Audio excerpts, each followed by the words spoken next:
ना ही कोई सवाल किए गए, उपेंद्र कुशवाहा ने आरोप लगा दिए कि सर्वे के लिए कोई नहीं आया है और उधर ये कहा जा रहा है कि ग्राउंड जीरो पर जाकर ये सर्वे किया गया है। तो उपेंद्र कुशवाहा पूछ रहे हैं कि मेरे घर तो कोई नहीं आया, ना मुझसे किसी ने पूछा, तो सर्वे आखिर हुआ कैसे है, ये उन्होंने सवाल उठा दिए हैं। और ये जातिगत जनगणना का जो आंकड़ा आया है उस पर उपेंद्र कुशवाहा ने सवाल खड़े कर दिए हैं। लेकिन बड़ी और अहम बात यही है कि बिहार में जिस तरह से अभी जातिगत जनगणना को लेकर सियासी पारा चढ़ा हुआ है, सियासी गर्माहट बनी हुई है, ये आगे लगातार बनी रहेगी। हमारे वरिष्ठ सहयोगी प्रकाश ने बात की है उपेंद्र कुशवाहा से, जरा वो भी आपको सुनवाते हैं।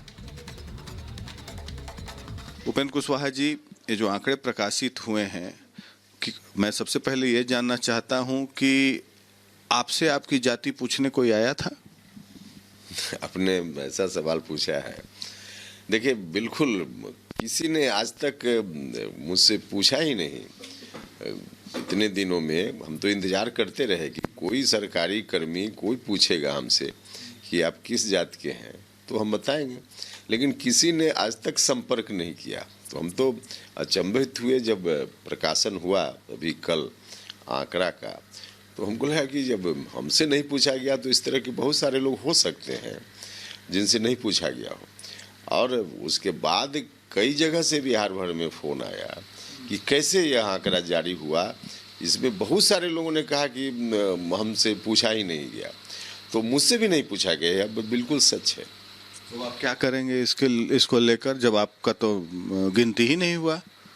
नहीं, देखिए, अब क्या करें, कोई इंडिविजुअल का मामला नहीं है, लेकिन जो आंकड़ा हम देख रहे हैं उसमें जो भी बहुत कम संख्या वाली जात सब है, सबके मन में घबराहट है और सब लोगों के मन में इस बात की आशंका है कि किसी विशेष जात की संख्या को बढ़ाने के लिए और बाकी जो कमज़ोर जात के लोग हैं उनकी संख्या को घटाने के लिए तो न इस तरह का प्रयास किया गया है।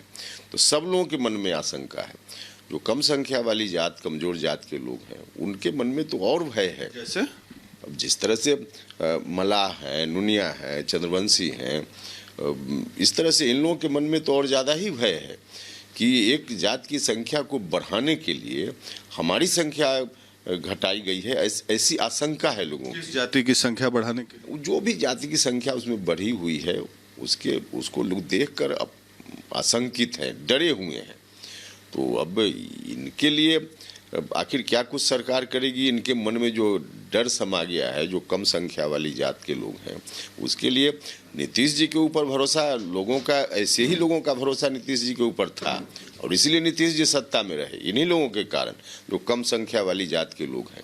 और आज नीतीश जी मुख्यमंत्री हैं और उनके रहते हुए इस तरह का और लोगों के मन में जो भय व्याप्त हुआ है, जवाब नीतीश जी को देना चाहिए और इसका समाधान नीतीश जी को ढूंढना चाहिए।